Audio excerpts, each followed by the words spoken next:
Welcome to season 8, episode 13. If you thought March was supposed to be predictable, this past week in the 919 just proved you wrong. In Chapel Hill, alarm bells are ringing louder than ever after Hubert Davis's loss to VCU and his subsequent firing. Meanwhile, down the road in Durham, the Blue Devils are cruising, kinda, sorta, but they did have a narrow escape against Siena, and a lot of people are wondering, are they as untouchable as they look? It's absolute chaos in the triangle right now. Today, Darryl and Will pull back the curtain on the crisis, the close calls, and what it means for the postseason. Buckle up. This is the Blue Blood Rivalry Podcast. The Blue Blood TV podcast is available on Spotify, iTunes, or wherever you get your podcasts. Remember, guys, these shows grow when you share them. So we have a great show here. Share them with all your friends. Make them aware of the Blue Blood TV podcast. Fellas, what's up? How are you? What's going on, Haas? How are you, man? No, question is, how are you, Will? You know, we've definitely been better. I mean, that's it kind of goes without saying, I think, for most Heel fans, man. Okay, and Darryl, how are you doing? Hassan, I'm doing well, man. It's been about 10 days since I last saw you, and a lot has happened. A lot has happened. A lot. A lot, right? Let's just dig into what the fans want to talk about. Hubert Davis. Okay, well, I want to start off with, should Hubert Davis have been fired? Yeah, I'm conflicted, man. So I have a much different opinion than most, I think. I think no, I think they should have waited until next year. But I think I could have gone either way. Flip a coin, honestly. I mean, I think that ultimately it's going to prove to be the right decision.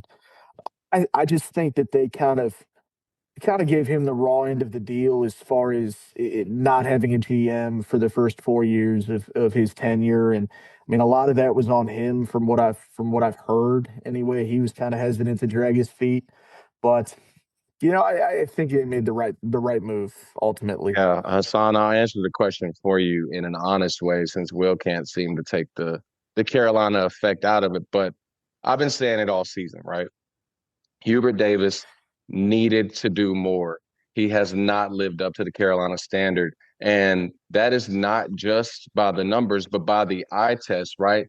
He doesn't look like he has control of that team. And while we understand that Caleb Wilson was out, we can give him a break. We probably would have extended him for another year. Carolina would have extended him for another season, at least to see what it looked like with a healthy team, if he didn't have a 19-point lead that he blew in the second half against VCU.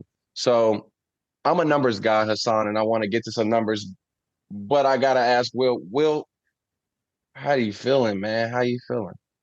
It's I'm torn, man. On one hand, thank God that somebody finally put us out of our misery this season. This team did too much with too little results, I think. So on one hand, I'm happy. On the other, you don't want to bow out the way we did in the first round. So I think that, I mean, it was only a matter of time. I'm bummed. Blowing a 19-point lead sucks. That straight up. I mean, it's terrible. But at the same time, this team wasn't gonna win, and now we get our coaching search underway before before 16 other teams end their seasons. So I mean, we get started early on what we need to take care of. I do just think I know you mentioned numbers, and we had a 700 winning percentage coach, and we spent all last offseason and last season talking about how things were going to change now that Jim's in place and everything. And I would have liked to have seen more out of the roster that we built this season. But like if you want to talk numbers, Kay didn't do anything at Duke for his first 11 years. Roy didn't do anything at Kansas the entire time he was there. So, I mean, obviously they had more tournament wins, fewer blown leads, but at the same time, it takes time to build a team. and I would have liked to have given him another season. I do think that the timing and the way this all went down was frustrating, and I'm worried that we are firing him when you've got 2 5 stars coming in. Vassar potentially could have stayed. Other guys could have stayed without hitting the portal. I think we're going to have to rebuild this entire roster. And I'm worried that it's just going to be more of the same. Son, Okay, before you get to it, I know you are, but I'm so glad that Will mentioned Roy Williams and Hubert Davis. So, Will, just real quick, so I can go through the numbers since I am a number guy. First 5 seasons at Carolina, Roy Williams was 81% there. Hubert Davis, 70%. Roy, in his first 5 seasons, had 2 ACC tournament titles. Hubert Davis, hey, Hassan, how many did Hubert have in his 5 seasons? 0. Yeah, it's easy to count that, right? I'm One not. regular, I one, wasn't. I Will, wasn't I comparing. understand. Will, give me one more second. One more second. I'm Okay. sorry. I just Okay. want to break down the rest of these numbers of Roy Williams, who you mentioned, who I guess struggled or was slow at starting in Carolina, had a I national said he was championship slow in in the. starting at Kansas. I never said Carolina. You look Oh, at the rosters that he inherited were entirely different. And Hubert inherited. Hubert would have been great if he had started head coaching during the time that Roy Williams started at Carolina. Yeah, but He Will, built the that's team the right not way. So what not I'm what we're saying, talking about. what I'm saying is that yeah, we can't go back. I'm sorry. hold on. No, Bomani Jones said it in a podcast the other day, yesterday, I think it was, to where Hubert is a great head coach in a different era of basketball. The And and Carolina and he and, thought he was coming into is not the Carolina that he ended up coaching and, at. and I agree, So Will. I'm not saying don't fire him at all. I'm saying that now that we've finally got a GM and the game is completely different, you've got everybody bitched about Yeah, not being able to recruit, and now we've got these 2 5 stars who have committed verbally but not signed. I don't know yeah, if they're going to sign that paper now that they've committed to Hubert when there is so much uncertainty with the program, and that's the thing that yeah. frustrates Well, me is we you're doing waited so damn a long. lot of talking today, not a lot of listening. Jaleel Okafor would have been a All NBA center in the 1980s, but unfortunately, we are in the era that we're in, and Hubert Davis is the coach of, well, no longer, but was the coach of UNC Chapel Hill in 2026. So while I understand the GM point. I get that it's a different era. Hubert Davis was the head coach of a top 5 program in college basketball. And so he had a 19-point lead in the first round of the NCAA tournament. Hubert Davis does I'm going not to say deserve something. Hubert Davis does not deserve the excuses that you're offering him right now because everybody has the same climate right now. And Carolina has the resources. They have the resources with prior That's to, flat excuse out. me, That's where Will, you're wrong, man. prior to having the resources, they had the name, and he just, I guess, received the GM that you're asking for. But how long do we say it's long? Are you, Are you there, Daryl? well, since Darryl went away, Will, I think you're right and you're wrong, right? I think you're right in a sense that Hubert was coaching from the perspective of Coach Smith, from the perspective of Roy Williams. The job that Hubert was asked to do was the new job, right? It's the job that Roy ran away from. So many coaches ran away from. It's the job that Nick Saban ran away from. It's the Yeah. job of NIL, right? Where the Yeah. players are getting paid. And now we're coaching a professional sport and the objective is to win, right? So when Hubert's constructing players and recruiting players, and he pushed back on the idea of a GM, and the only reason why he pushed back on it was because he was coaching in a different era. So Yeah, for sure. so for coach for for Coach Hubert Davis, he needed to be fired. Okay, he needed to be fired because he wanted to develop young men. He wanted to keep kids that love Carolina, and now the game is about Carolina wants to win. Carolina wants to pack the stadium. Carolina wants to get to the Final Four. Carolina does not want to be humiliated in front of the national crowd in front of Duke. That's really the job. The job No, is to win. I get why people were frustrated with him, but the issue that people bitch about, it's always something. One of the things, and I bleed Carolina blue. I love Tar Heel fans. I love Chapel Hill. I'm from there. Yada yada yada. I get it. But one of the things that frustrates me more than anything else in this world about our fan base is if we had not blown a 19-point lead, we're looking and we had lost the next game, it would have been a completely different, it would have been something else. It was the same fans that were bitching about us blowing the 19-point lead are the same fans that wanted to fire Roy because he refused to call timeouts down stretches. Like, it's always something with us. And the thing for me is, before the NCAA tournament and earlier in this season and all last season, all we heard about was our inability to bring in 5-star recruits. And now we've got 2 coming in again. They're not even signed. You have 3 coming in. We have 1 4-star, 2 5-star. No. Well, what about Malloy Smith? He's a 4-star.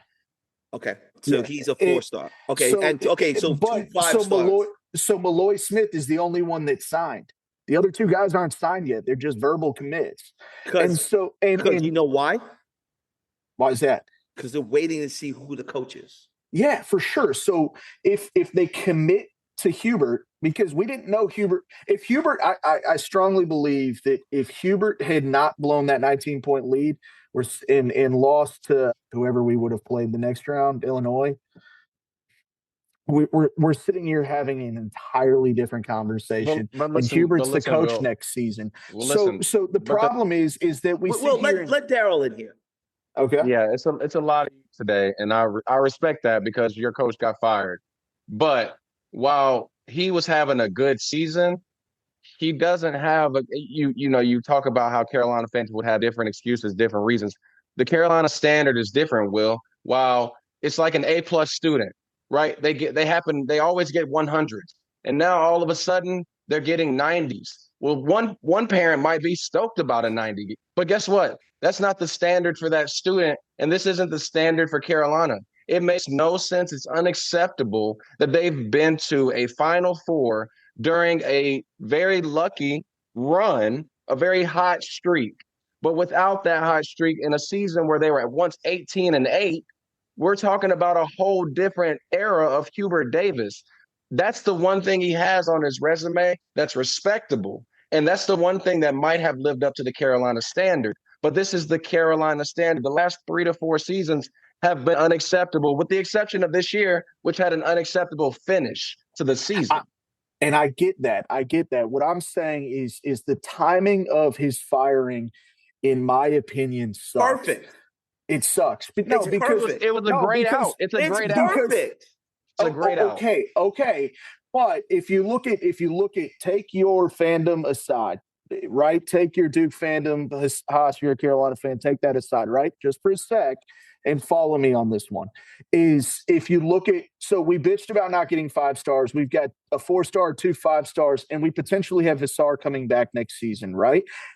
All of that is up in the air. We only have $14 million, and a lot of Hubert's firing this season has to do with the boosters losing faith in the basketball program. I get it, but if you look at the names that are tossed out right now, so Todd Golden, he's not coming to Carolina. He's got a $19 million buyout. We only have $14 million allotted in NIL money. We don't have 19 to spend on a coach.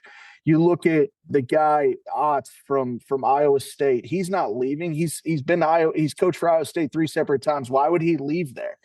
And his system because it's the hottest job in the last 10 seasons. Why would he leave there? I don't know. I mean, if you look at the amount of pressure based off everything that we've heard from Carolina fans, boosters, whatever, he's the king in Ames right now, or wherever Iowa State is. But while pressure bursts Hubert Davis's pipe, it also could make other diamonds through somebody else who can control the pressure, who can handle the pressure. You can't just say this program.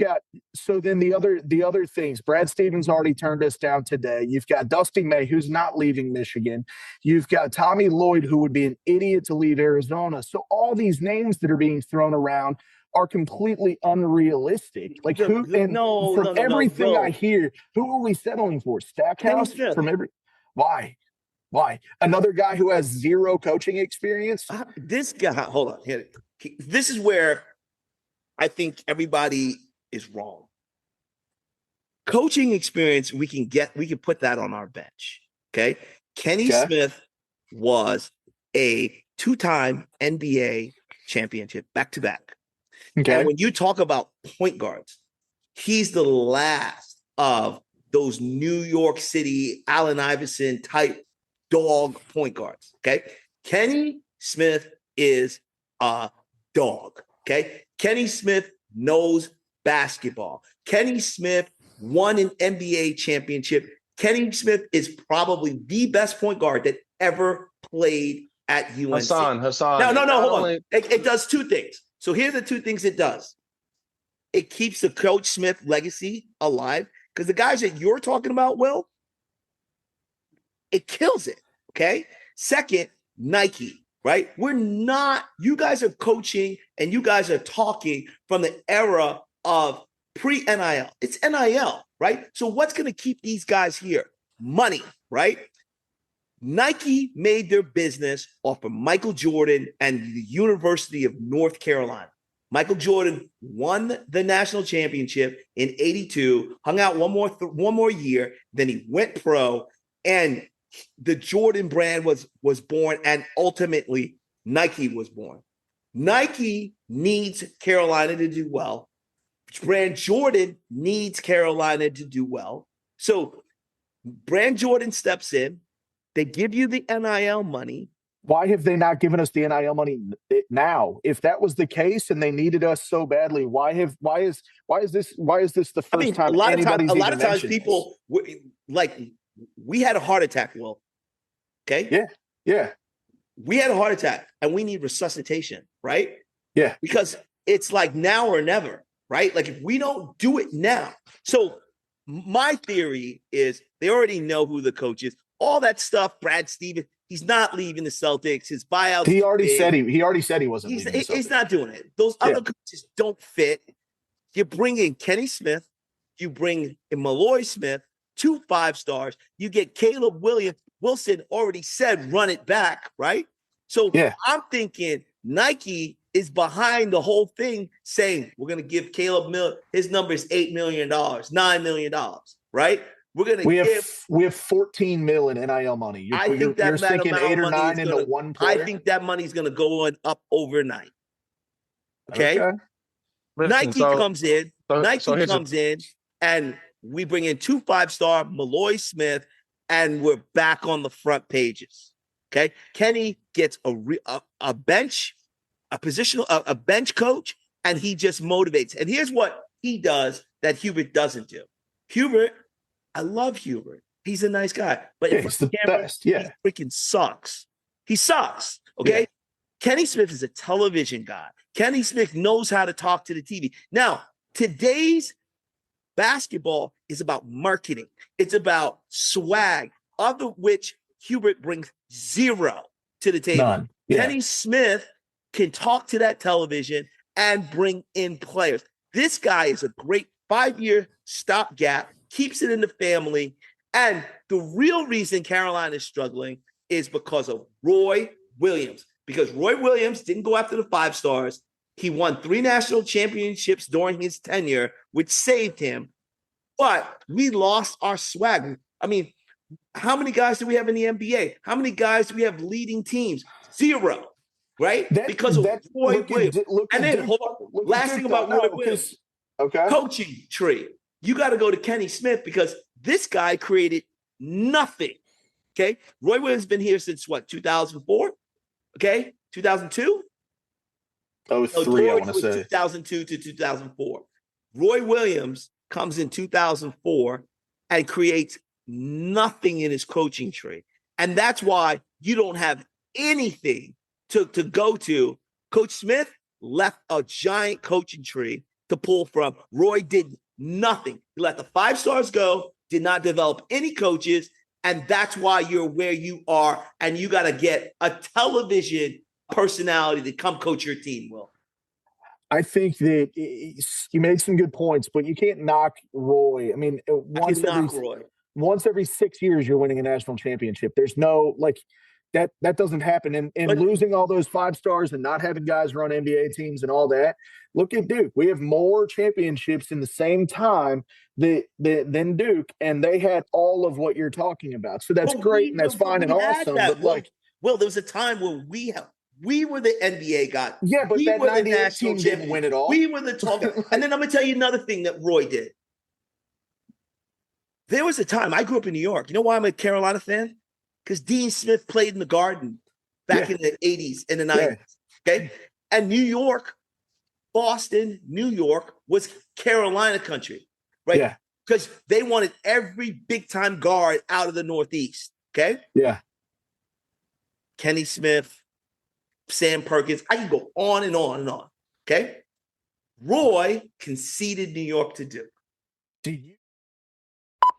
Duke Carolina fans, download Duke Carolina, the Blue Blood Rivalry film on iTunes or Apple TV or wherever you get your VOD downloads.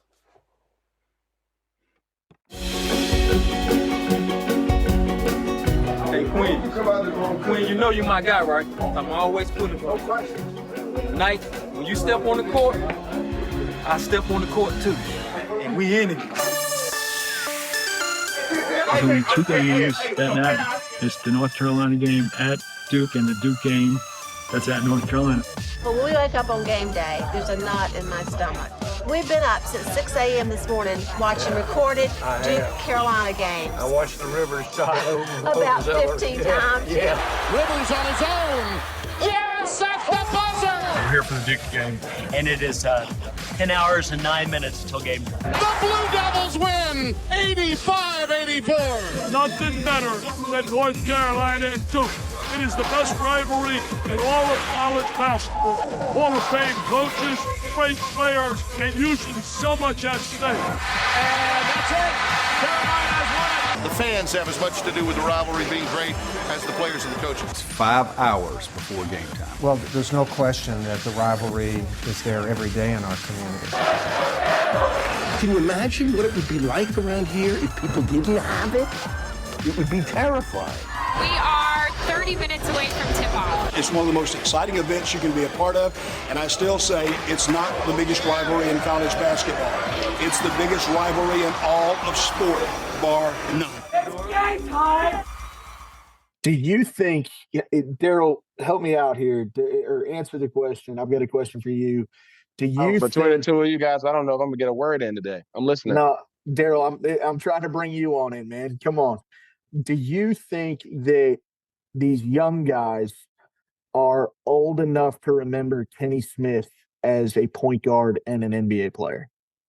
The kids that we're bringing in now, and that's the problem. What I've been trying to say for the last 10 minutes, if I could say it, I don't.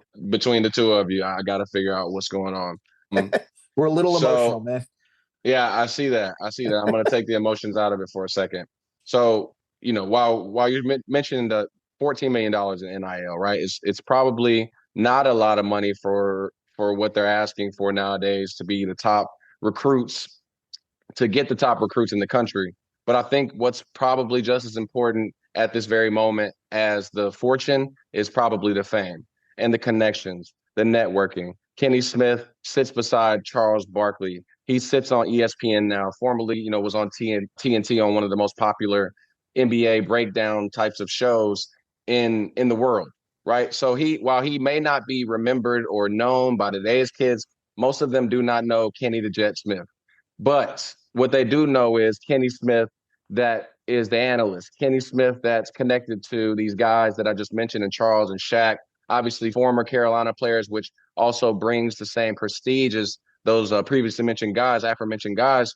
I think Kenny Smith's name, Kenny Smith's fame, aside from just being a Carolina guy, aside from being the great point guard that he was at the school, I think that fame, that name starts to bring the bigger names and the recruits to Carolina again, that like Hassan mentioned, which is a valid point, that Roy Williams lacked in the grit and grind that he spent building guys up for 3 to 4 years to win national championships every 5 to 6 years. Do you think that? So I texted you guys last night, right? Did you read that last message that I sent you? Yes, Vince Carter. What do you think? Hypothetical here. No. But if hold on, hear me out on this one. Because if you talk to anybody, if we're keeping it in the family, we want a big name. These kids today would remember. We want the name, the prestige, whatever, to bring back that bounce that Carolina had in the late '90s, early 2000s. Even back, going all the way back to the mid '90s, late '80s, whatever you want to call it. I think we're talking guys with no coaching experience. I mean, it's a fun honestly, scenario to throw if we out. were playing for Carolina, he was a player, coach, and mentor to guys in the NBA, so he's got that. Well, two things. One, if he were recruiting us, it probably would make a difference, right? We know Vince Carter, but the same way you talked about Kenny Smith, talking about Vince Carter, these kids don't know the guy that we saw in Toronto, the slam dunk champion, the guy that played in the 90s for Carolina. They don't know him for basketball just as much as anybody else. However, at the age that some of these guys are playing, then again, maybe they do. Was that kid on Lindenberg or whatever on Michigan's like 25 years old? Yeah. Well, again, we're going to find out where Carolina goes. I think Kenny Smith is a marvelous pick. It puts you on the front pages. It's a pick that nobody's thinking of. His son automatically comes to the university, and through my sources, this deal is already done. Okay, it's just waiting approval from the Carolina board. Okay, and Nike. The deal is done, and that's what my sources said. And they're at high. My sources are coming high within. They're coming from a high place, and so I'm breaking the news now. I think Kenny Smith is the coach. The Oates guy, he does nothing to help our. No. He does nothing to help the brand. All right, Darryl, let's talk Duke basketball. Yeah, let's talk about something that's relevant right now, son. I love it. Let's do it. Tell me about your backdrop, King of the ACC. Well, I know it's been a week and a half, and we all have forgotten maybe that fast with the Hubert Davis news, but Duke did a thing about a week and a half ago. They won the ACC tournament, Hassan. I don't know if you're aware of that, but they won the ACC tournament yet again, and they are now once again the king of the ACC. All right, so let's talk about that first round scare against what was the team? Siena, Darryl? Was that it? Jerry McNamara. Yeah. I think it's way too close to an ex I had. I don't even want to talk about the name. But Darryl, a win is a win. But coming that close to an upset, was that like a scary trap game? And from my perspective, if Siena has one or two more guys that could come off the bench and play at that level, Duke loses. Yeah, so it was definitely, obviously, in the moment, a scary game, down by 11 at half. You mentioned that they had one or two guys and Duke loses. Yeah, if they had one or two guys, they probably wouldn't be a 16 seed, right? So luckily, Duke was playing a team that was not competent, that was playing well first half, most of the game. But at some point, when you don't have the depth, you don't have the talent, talent shines, talent overcomes. And we've been talking about Cameron Boozer all year being the most consistent. Duke just didn't have that. That Cameron Boozer was quiet for Cameron Boozer. And I think that in that second half, you really saw it click for them that they had to find a way to win this game because they did not want to go down to a 16 seed as the number one seed in the NCAA tournament. All right. And Duke, let's just say they don't win the national championship. Is it a successful season or is it not a successful? What's the bar over there, Duke? I think that this year, for John Shire, that he at least needs to make the national championship game. I think I said that earlier in the season. I do believe, very similarly to Caleb Wilson going down, Caleb Foster, Gongba came back last game, but Caleb Foster being down, in a way, gives John Shire an excuse not to win the Natty. But he does still have to make a deep run in the tournament. And I think that if he were to fall short in the championship game, we'll say, they might give him a break, but the seat would still be steaming the same way I felt Hubert Davis's seat got hot last season. Okay, so let's just say round of 16 this weekend. Shire loses. He keeps his job. He obviously keeps his job, but and I'm actually want to say he keeps his job because they've won the ACC, right? They beat Carolina once. Thank God Caleb Wilson wasn't there. But I also think there are going to be some questions because just like Carolina's standard is higher, Duke doesn't just accept ACC tournament wins. They don't just accept regular season titles in the ACC. They expect national championships. And 5 seasons in at this point, we're on our 4th season, but for a 5th season, 0 national championships, that would call for something similar to Hubert Davis, I feel like. Yeah, I think if like John Shire melts down in the Siena game, I think people are calling for his head. And I think John Shire is as good as his results, right? So I think he's going to have to get to the Final Four and I think if he loses before that with the type of team that he has, and he loses a game where there's question about his coaching, like, Will, I think the problem for Hubert, just like John Shire, is like in big games, we've asked, can he coach? Is he good enough to coach this group? And Hubert, when you think about Hubert, he has the biggest win in Carolina history against Duke in the Final Four. The 2 biggest wins. 2 biggest wins, right? Hubert's went to a national championship. Hubert he's not a 700 coach. He's a 6'9", 8 coach. Okay. So he's not quite a 700 coach, but he's a 6'9", 8 coach.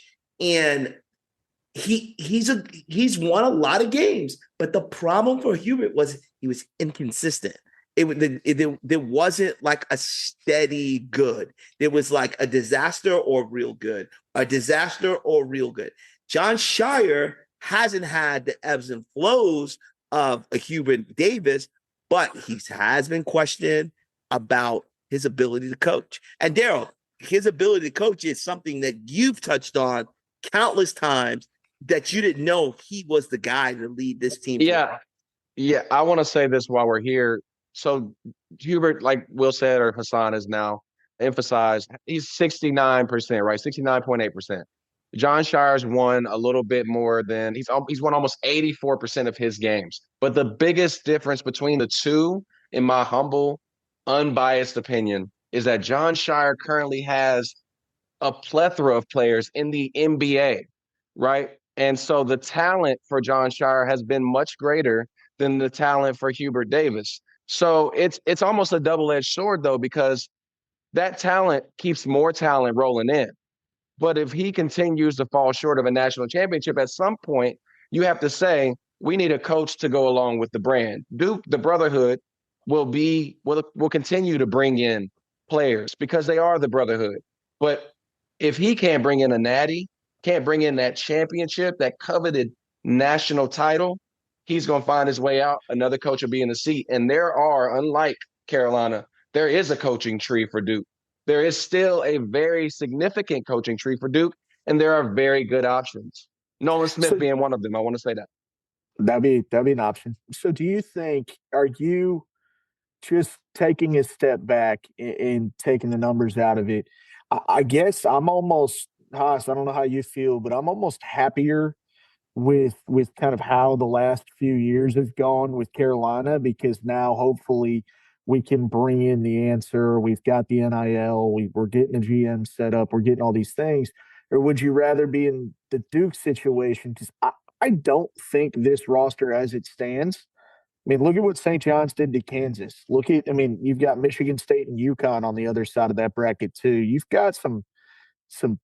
That thing's a juggernaut, that bracket. And I just are Duke fans content with winning 84% of their games and not having anything to show for it at the end of the season?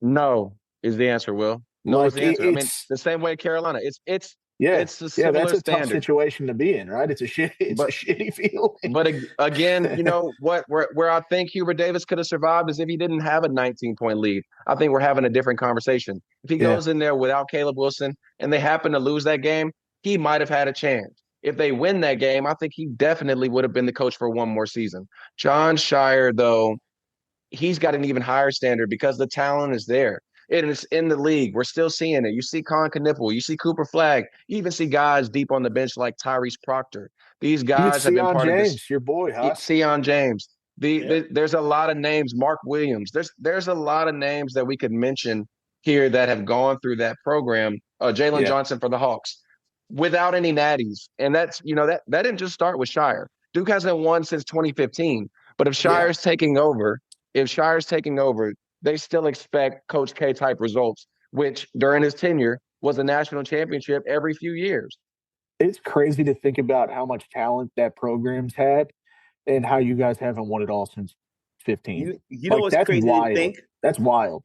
It's crazy to think about Jon Scheyer's inbounding plays. Like, that's what I think is the reason that Jon Scheyer is so coveted as a coach, is his ability to get the ball in last seconds of games. You know, Darryl? I was confused for a second, Hassan. I thought we were talking about a different Jon Scheyer. I don't think it's a common name, though. That wasn't even passive aggressive. That was just full aggressive. I love it. No, yeah, I actually popped up on my TV the other day. I think Jon Scheyer has to prove he can coach. And he can recruit. I mean, we know that. The Duke brand is recruiting those players, right? The brotherhood at the end of the day is recruiting. Having the guys in the league brings more guys that want to go to the league. It's natural. That want to go to the league, and Roy forfeited that. He said no because he didn't want to put up with those guys. He wanted 4-year players, like that type of stuff, right? That's why you're where you are, right? But Jon Scheyer has to prove he can coach. I think that's absolutely. That's his challenge. He has to prove that he can coach well enough, and he has to prove that he can make the decisions when games are tight, right? Because Darryl, you're a big time Duke fan. You talk about Duke all the time, but you question his in-game coaching, right? Hubert Davis, we question his coaching ability, right? Everybody thinks he's a decent guy. Nobody's saying he's a bad guy, but is this guy good enough to coach, right? And so that's really where it's going to come down for Jon Scheyer. I think if Jon Scheyer doesn't make it to the Final Four, I think those conversations are going to be had. I'm going to have him here. We brought this up. I just wanted to bring this up real quick because we mentioned this before, and I wanted to say it because, Haas, you mentioned that Hubert wanted to build men. I think part of what started this whole snowball effect going downhill was the Caleb Love, RJ Davis saga.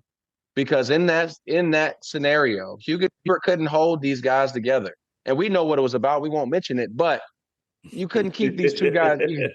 You couldn't keep these guys, you couldn't keep these egos intact of a situation that had very little to do with basketball. And so for a man who prides himself on building men, that is a dock. That's a negative, and it's a con right there for what we assume he was good at, what we thought he might be able to bring to the table. That doesn't help. All right, you think this is the first time something like that has happened in Carolina basketball? Heck no. Absolutely not. No. But it's post 2020 and everything is digital. Yeah, it would be crazier if it was the first time than if it wasn't the first time. Yeah, but I think that's the verdict, right? You're coming after Jon Scheyer is coming after Coach K. And the question is he good enough to win it? Okay. And he had a team last year. He had a team to win. He didn't win. And all he had to do was inbound the ball, right? Yeah. This year, we have a scare. Does he have a team that's as good as I think last year's team is better, but I think this team is very, very good. And can he win it? He's a number 1 seed. There's no way. Will he win it? If he wins it, though, if he wins it this season then with the team they have, he's in there for at least 10 years. maybe 15, maybe 15. I mean, this team, last year's team would have earned him maybe 5, right?